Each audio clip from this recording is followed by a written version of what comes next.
Welcome to Drinks in the Library, the only library where drinks aren't just allowed, they are required. I'm your librarian host, Gigi Howard, and each episode I'll be interviewing a guest about a much-loved book that we will be pairing with a drink for you to enjoy along with us or consider for your next book club meetup. As always, stay curious and support your local library.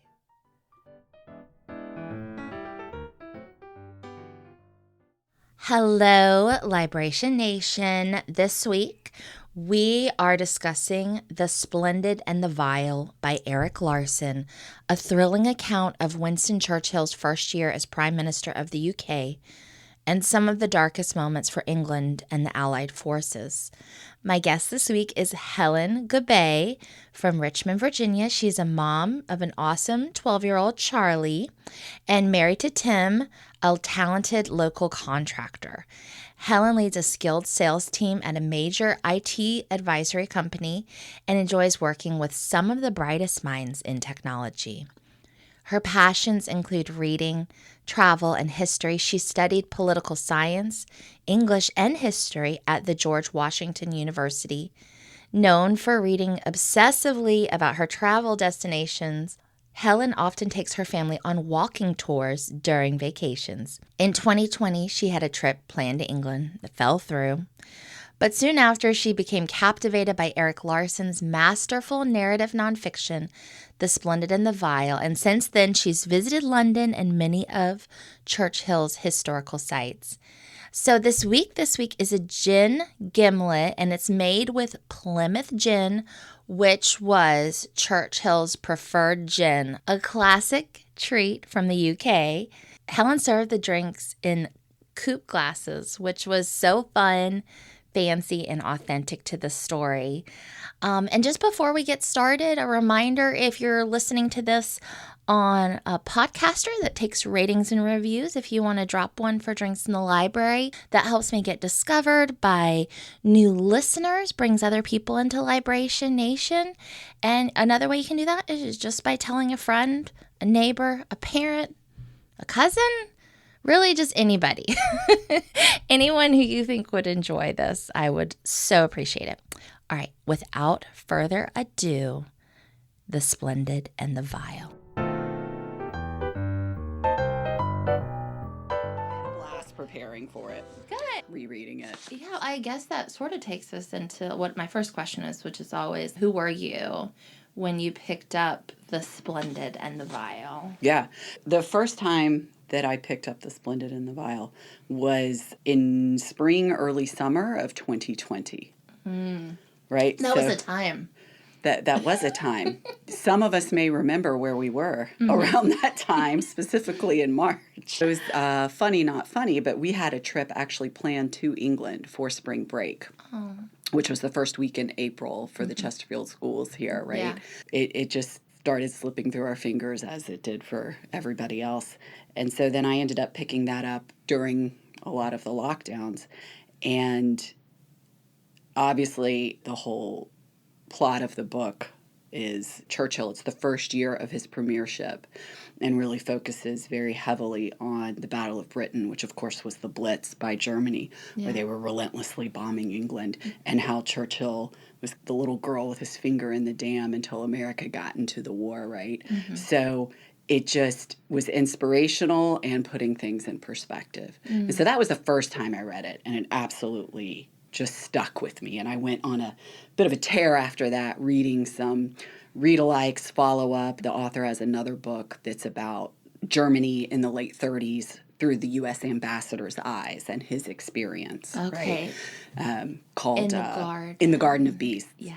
Yeah. And that was excellent. Okay. So, yeah, that was me when I first read it and had a blast, as I was saying, rereading it again. So it's been about 4 years. And when I reread books, I always like to leave several years. I'm not one of those that's going to turn around and reread it 6 months later. I want to, and luckily I'm getting older, so I forget, right? It's like I knew it was very much like reading it again. but I knew the characters as they introduced them and was able to root for and cheer against the villains and things like that. So just had a blast rereading it and preparing to chat about it today, I gotta tell you. Good. I don't want it ever to feel like homework when I ask people to come on this show. And I have to also say, your drink that we are drinking today is so special, and thank you. I do want to give you a shout out for coming and making it. I'm like so impressed. You're just like, it has 10 limes or something, a lot of limes. I cut a lot of limes so that we could have another one and it was ready to pour quickly if we wanted a refill halfway through. But this is one of my favorite drinks in the world. It's actually, there's a little bit of a story of why I picked this one if you're interested. So it's a gin gimlet. Specifically a gin gimlet, which Churchill is known as a bit of a drinker, right? He was an IV drip drinker. Yeah.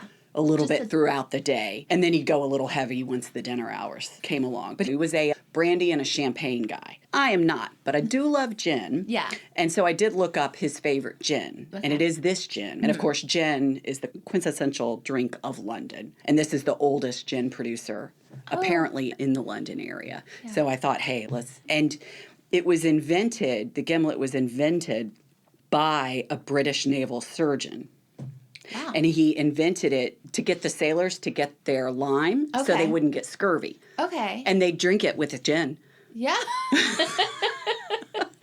But yeah, so the gin giblets are amazing. So thank you so much. And also, I've never had these.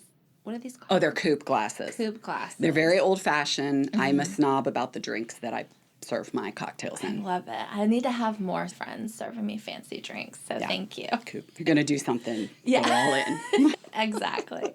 All right. So the story is about Churchill, his leadership. So walk us through who he was during this time. It's his first year as a premier. Is that what they call it? Yeah, prime minister. Prime minister. So it would be your premiership. Okay. It does. It opens on the eve of Chamberlain's resignation, right? He was very well known. We all learned this in 6th grade history. We have peace in our time, Chamberlain said when he came back from the peace talks with Hitler. And of course, we know fast forward a year or so later, and Hitler is invading Poland, right?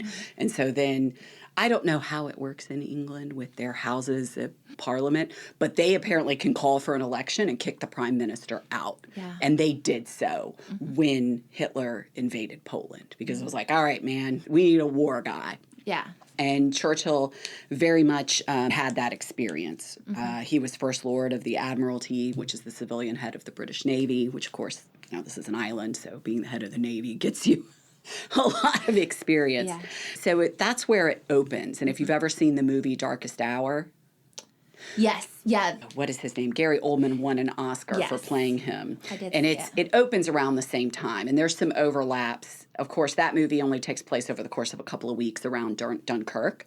But it opens, this story is where Erik Larson, the author, chose to open the story. And that's how it opens. And it's his first time to be elected prime minister. And then they have, now I'm sort of getting into my very ignorant understanding of how the war progressed, but then France falls, right? Yes. Is that what happens? And then they have to evacuate the British soldiers out of France. Yes, at Dunkirk. The French capitulate, and it's incredibly disappointing. You got to remember that at that time, and by the way, quick side note, I'm not a World War II history expert, but I've read the book, and there's a lot of great things in it that are very inspirational, and I made a study of it. So I'm not a World War II expert, but at the time, they do make it Erik Larson makes it very clear that nobody expected the French to surrender. Yeah. And it was just absolutely shocking to everybody up and down. So you have the British armed forces cornered, right? So they have to evacuate them. Yeah. And that is, there's just a fallout from that. And that's one of the through plot lines that's really interesting to follow in the book, which is especially the French Navy after they capitulate, because then they are now controlled by the Germans. And then, and that's one way I like to describe this book, is that while it is nonfiction, it is very much like reading a book that has multiple points of view. right? Maybe it's told through, we've all read a great book, Game of Thrones, 4 or 5 different viewpoints, right? But then there are these through plot lines. Right. And that's very much how Erik Larson has written this book. And he does what's called narrative fiction, which means it's basically supposed to be nonfiction that's written in a fiction type style, staying true to the story and what actually happened. And that is one of the great through line plots, is just how they handle the French after they've capitulated for that first year. Yeah. It was probably hugely shocking for everybody. What a bummer. Yeah, it was a bummer. Yeah. I mean, I think it just going into what pulled you in about the story. Yeah, we've all seen that movie, or most of us have seen that movie with Gwyneth Paltrow, Sliding Doors. And we're familiar with the concept of the butterfly effect, right? Where if the theory that if you change one small thing in history, there could be downstream effects that you just can't anticipate, right? And I would argue that Churchill being in that premiership is one of those moments in history. At that time, had he not been there, the face of the world would look very different than it does now. Yeah. And it's actually more interesting than fiction. And I should asterisk this by saying I read 90% fiction. I am not a nonfiction girl. That's how passionate I am about this book.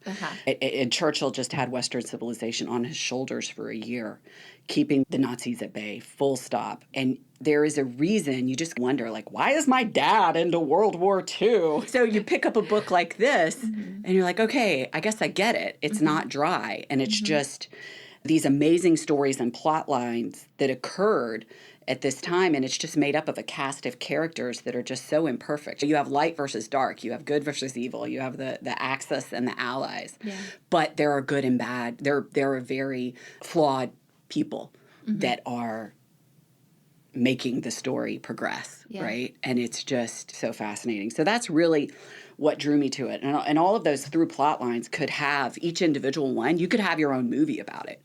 About each of those, your own book about it. You think about some of the biggest World War II movies that we've all seen and love. Pearl Harbor with Josh Hartnett and Ben Affleck. You think about Saving Private Ryan. You think about Darkest Hour with Gary Oldman. You think about that movie Dunkirk, which has the beautiful Tom Hardy in it. Yeah. And Harry Styles. And yes. And who's the Irish one? The beautiful blue eyes. I know who you're talking about. Killian. Yeah, the guy from that Prohibition. Yeah. Yeah, Peaky Blinders. Peaky Blinders. Yeah, that guy. Yeah, no, I love Dunkirk too. Yeah. And all of those movies, they take place in 1 to 5 days. Yeah. And that's how big this was. And that's really what drew me to it, is just, I think we all want to be a part of something that's just bigger than ourselves. We all want to save the world. And this is really getting to ride shotgun with a few people that did it. Yeah. Yeah, and going, I guess, a little bit to Churchill's leadership. I think a lot of this story is about, he's known as being the bulldog type. And what would you say about that aspect of it? He was incredibly eccentric, right? A lot of people don't know that he was half American. His mother was American. Really? She was? Oh, my goodness. Yes. In fact, you know how popular he became during his time, the man that saved Western civilization, blah, blah, blah. Some people say in a very affectionate way. But after the war, he came and gave a speech in America and pointed to the then president, which I believe was Truman at the time. But he said, oh, if my father had been the American, I could be sitting in your chair too, Truman. But he was incredibly eccentric, and he was surely flawed. And he was really known, his leadership style, for offering a very sober appraisal of the facts, but tempered with a reason people should be optimistic. Now, that's Erik Larson's words. But he was very buoyant. And back to the whole sliding doors butterfly effect, he almost died in his youth several times. He was captured in Africa, stayed and was down a well for 3 days. This is, you think about this, he's very Teddy Roosevelt-esque as far as not the smartest, not the strongest, but just felt in his bones he was destined for greatness. And then that's the book that's really well known about him, fabulous documentary as well, called Walking with Destiny. Okay. And he says, I have a feeling I am here because I am meant to be here, and I am walking with destiny right now. And this year, I believe, is his 150th birthday. Incredibly eccentric. He would work from his bath and his bed all day long. He carried his cat around. He cried all the time in a country with a stiff upper lip. that's supposed to have a stiff upper lip. And they loved him for it. And just to hear the first couple of weeks after he became prime minister, and where those first 2 or 3 weeks where this was I don't know if they still do this in England, but at that time, you would form your cabinet, and it was absolutely made up of your enemies or people that were your political, quote-unquote, enemies. Wow. And they're in there still consistently hammering away at him in those closed-door meetings to negotiate. And the movie's better than the book at that part, where you see how he goes back and forth, and then he comes through it. And right on the eve of Dunkirk, he has this quote where he says, if this Long Island story of ours is to end at last, let it end only when each of us lies choking in his own blood upon the ground. Imagine our president saying something like that. And they stood up and they cheered him. And that was when he said, yep, not negotiating with this guy. And it was full steam ahead. Yeah.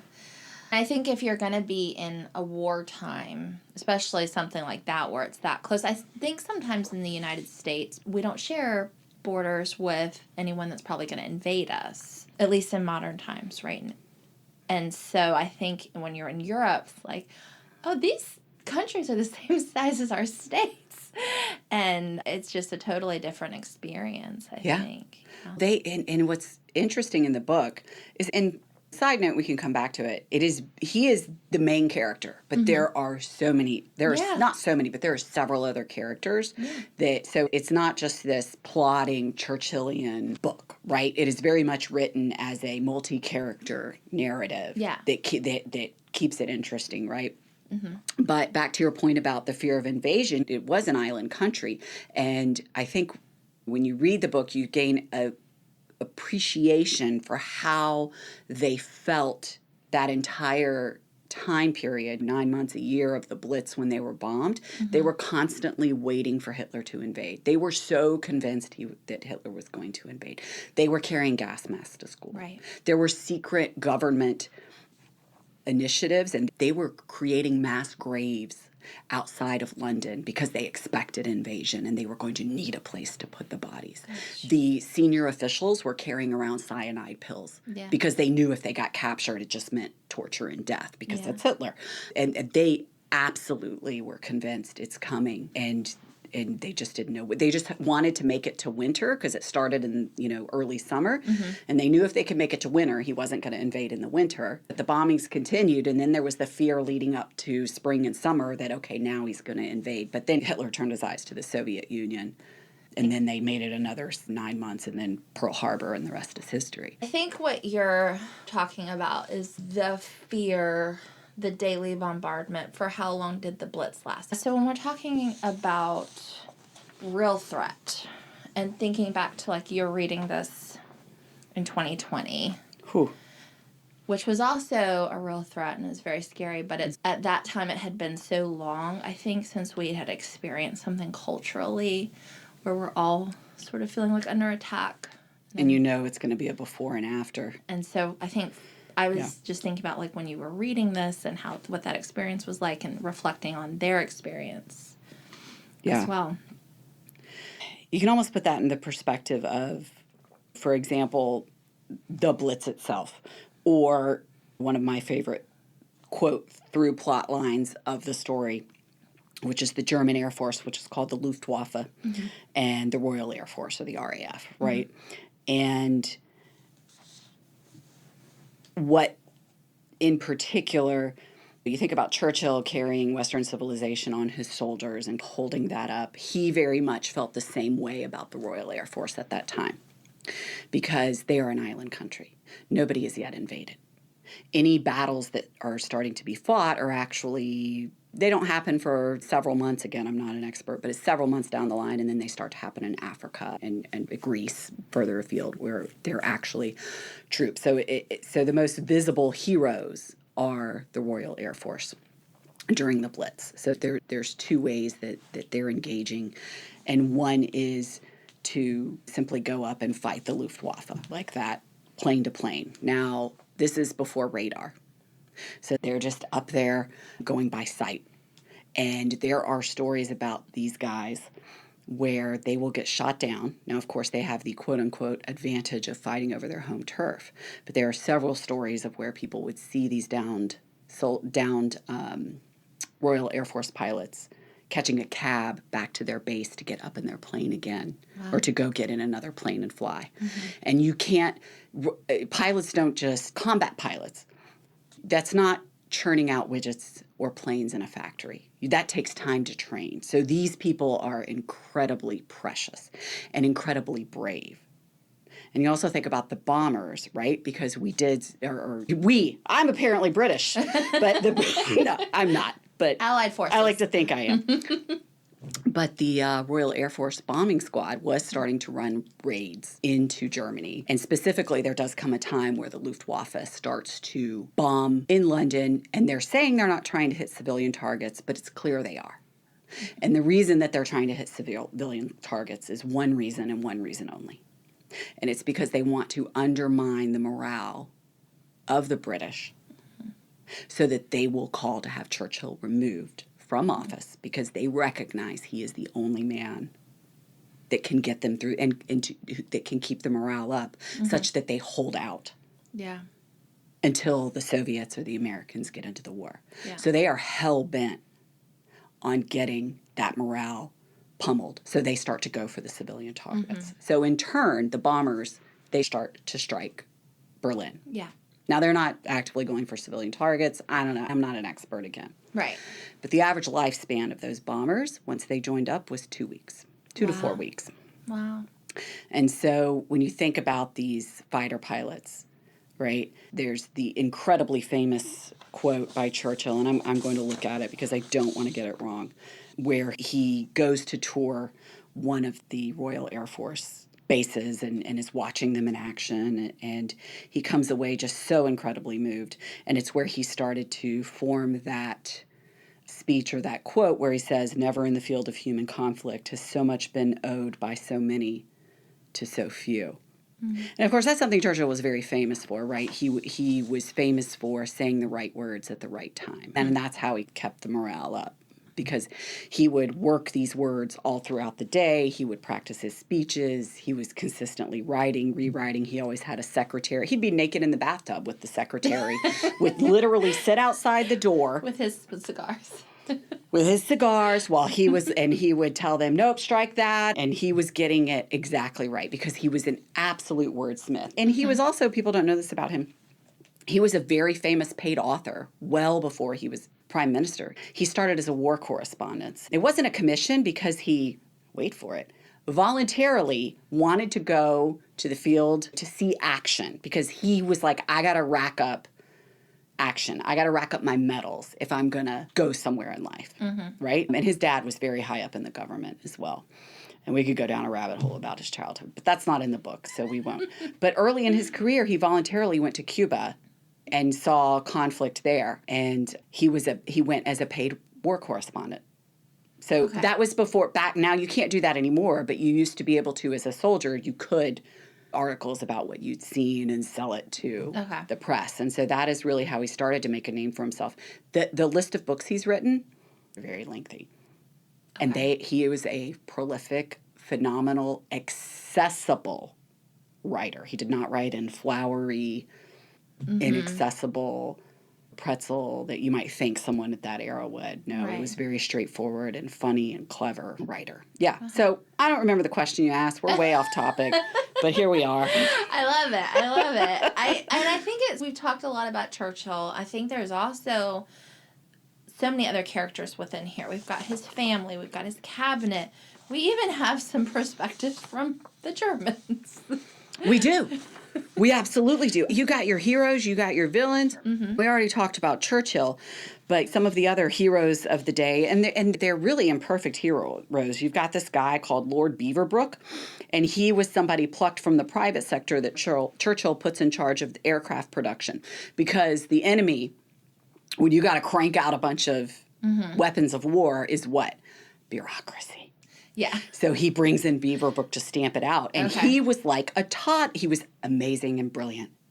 But he was a toddler and he would run around. He tried to resign no less than 14 times in about 14 months. Yeah. And he would do it just to get his way so that Churchill would move whatever mountain he needed moved to get what he needed done. And then you've got Colville, which was one of Churchill's private secretaries, and he kept a journal. Now, at the time, if they had caught this guy keeping a journal as his private secretary, and he was going with him on his country weekend getaways, which was also they were not getaways, they were working sessions where they'd have diplomats in and they would work all weekend, but they needed to get out of the city. But anyway, so Colville, I just think of him and his plot line and all the things he's observing as like a John Cusack young guy that's observing all of these diplomats and these really influential people in government and all of these lords and ladies that are coming in and these ambassadors from America and he's capturing it all through the eyes of almost what you and I would have if we were in the same situation. Now, he's upper crust society, but he's not so upper crust that you can't relate. But at the time, if he had been caught keeping this journal, he would have been prosecuted under the secret, whatever the act that they had during wartime, because you weren't supposed to do that. Now, how he published it in the 80s, and it has become like the top source for Churchill's historians who are trying to capture what occurred during the war and what Churchill was up to.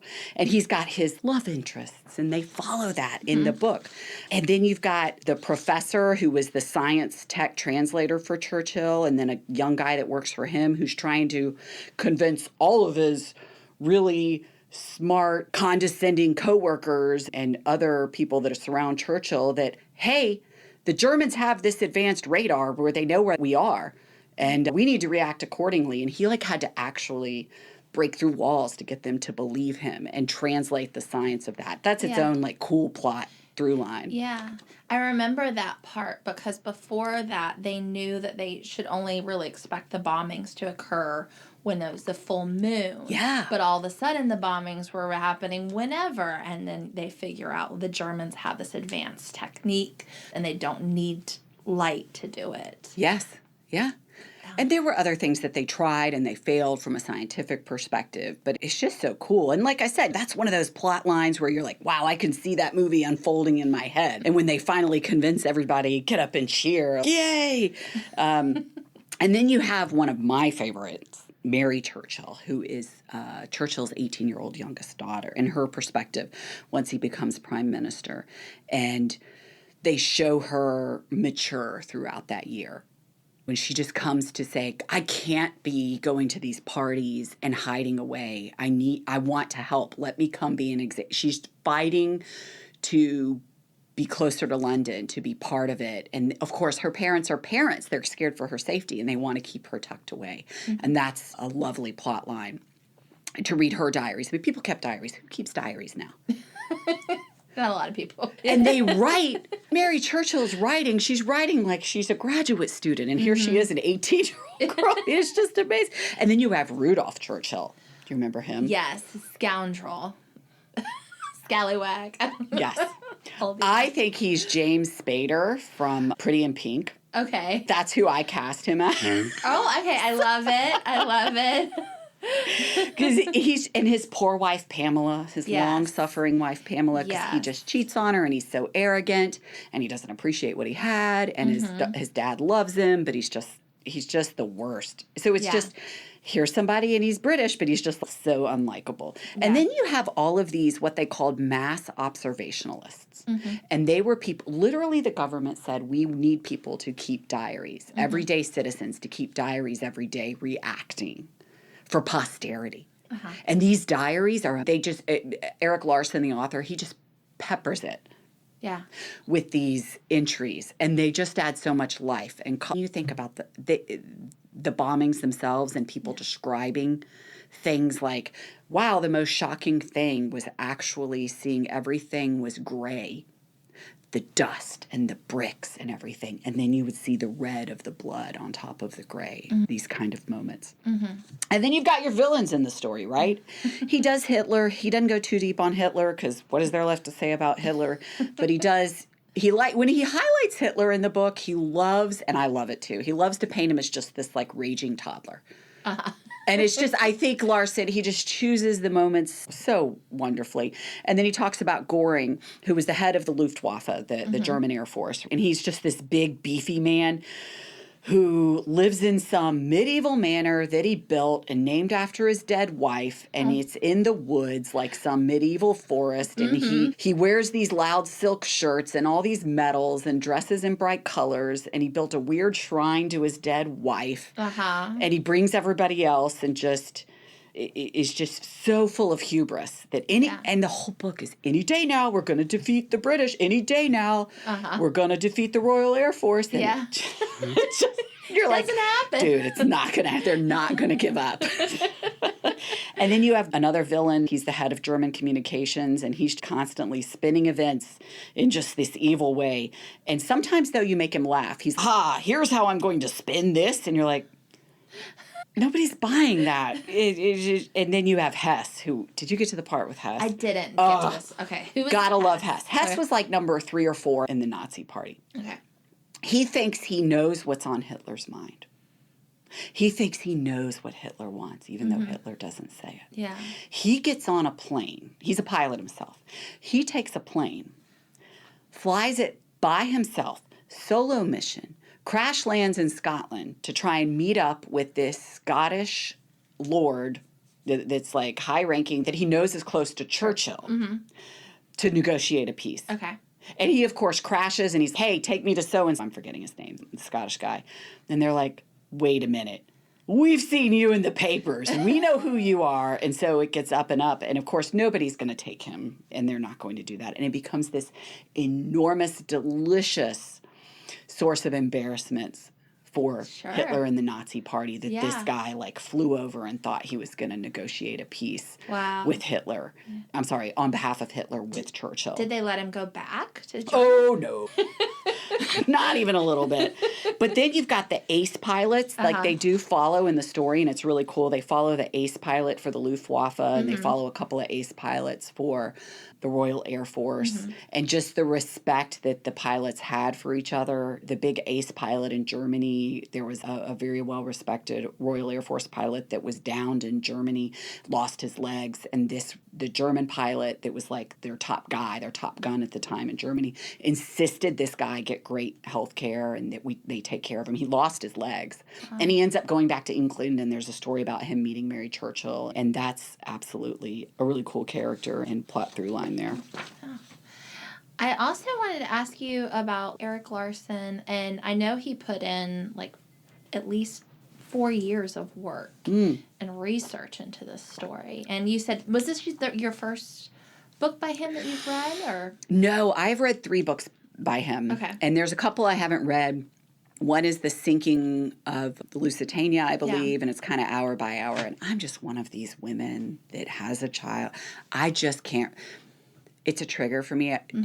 Knowing people are going to drown, I just can't. Right. I bought it. It's on my bookshelves. But then I was like reading, and I was like a couple chapters in. I was like, nope, can't do it. Yeah. But the other books by him that I've read, the first book I read by him was Devil in the White City, which, of course, is about I believe it's 1893 World's Fair in Chicago. And the serial killer? The serial killer, yes. And I became more obsessed with the World's Fair for several weeks. I watched a documentary that Gene Wilder narrated afterwards, and I looked into the World's Fair of 1893. Oh, it is fascinating. Okay. I'm not kidding. I won't go down that rabbit hole. But yes, and then I also read In the Garden of Beasts, which is, if you love this book, if you read Splendid and the Vile, and you're interested in learning more, Larson wrote a book about Germany in the late 1930s. Right. And it is from the perspective of the ambassador that was sent over there. And it wasn't even like the first choice ambassador. It was like, okay, I guess send this guy. And he and his family, and they go and they're like, oh, look at these high-spirited Germans. Aren't they patriotic? And then you watch his daughter and his wife go, wait a minute. And it's a great read as well. Yeah. Yeah, I've started that one. I didn't finish it. But yeah, I know he's really good. And he's I think he does a great job researching it. I did read some criticism where it was like that he just jumped into the Churchill propaganda, whatever. For this book? Yeah, through this book. For Splendid and the Vile. But I actually also listened to him say, I read that criticism as well, and I did research this story for 4 years and read every single document that was available. So to each their own. What do you know what kind of criticism it was that they were throwing at it? He was from St. Andrews. He's a professor, I'm assuming, of history at St. Andrews.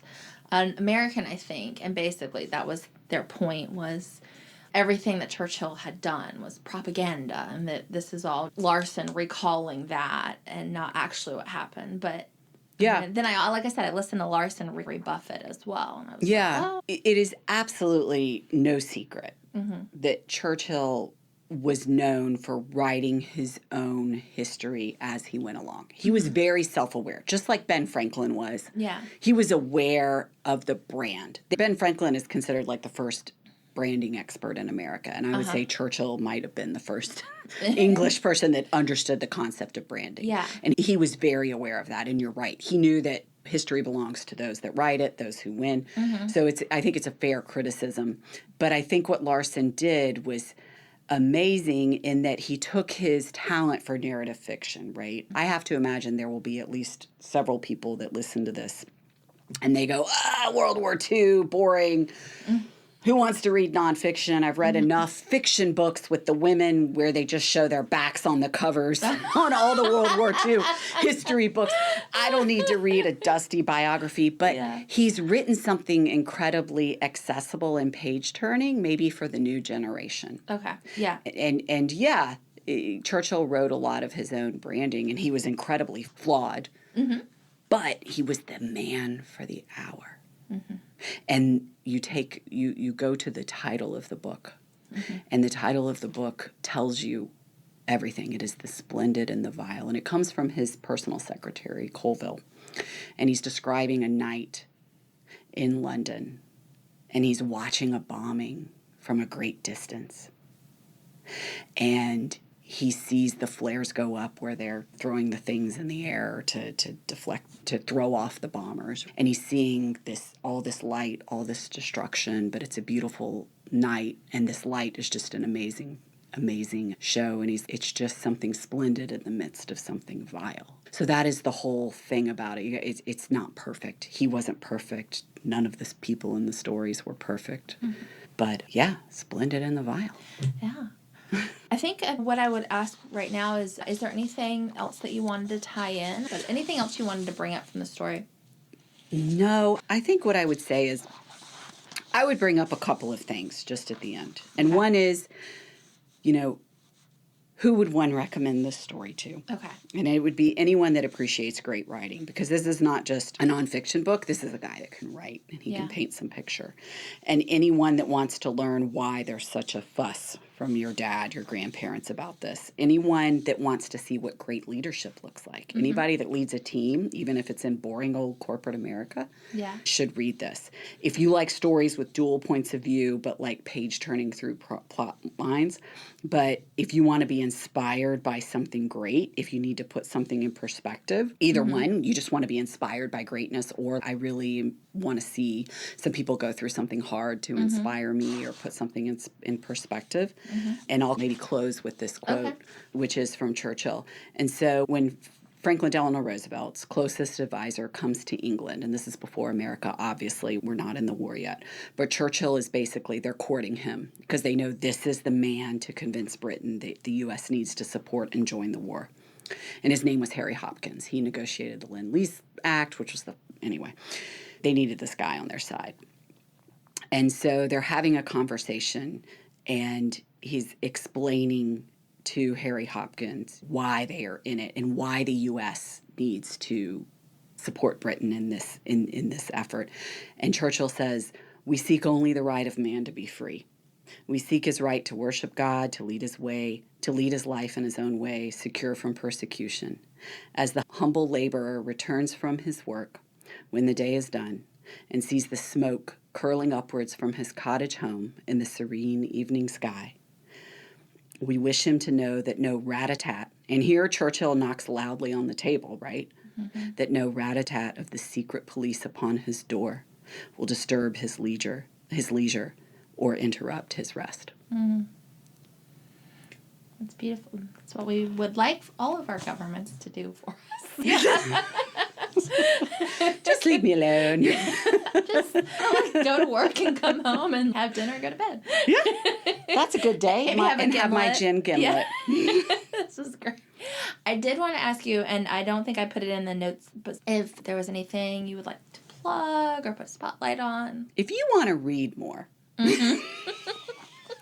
some of my friends will ask this question, like, how do you read a lot of books, blah, blah, blah. Uh-huh.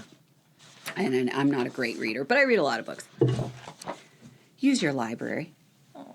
And not just for the books, but to me, the trick to reading a lot of books is, like, embrace listening to books. Yeah. And when I read a book, I actually read, and then I will transfer to audio. And I go back and forth in a book, standard, and get through books like one every 3 or 4 days that way. And there are so many available through the library, whether you want to put it on your Kindle or you want to put it on Audible. What a great resource. And because I started using the library more a few years ago, I read so many more books. Thank you for what you do. Oh, and use your library, folks. Thank you. I couldn't have asked for a better book. This has been sincerely amazing, and I love the drinks, love the conversation. Thank you so much for having me. I had way too much nerdy fun preparing, so thank you for giving me the opportunity to nerdy out. I love it. Thank you. Thank you. Oh my God. Thank you for spending some time with me and my guest for an episode of Drinks in the Library.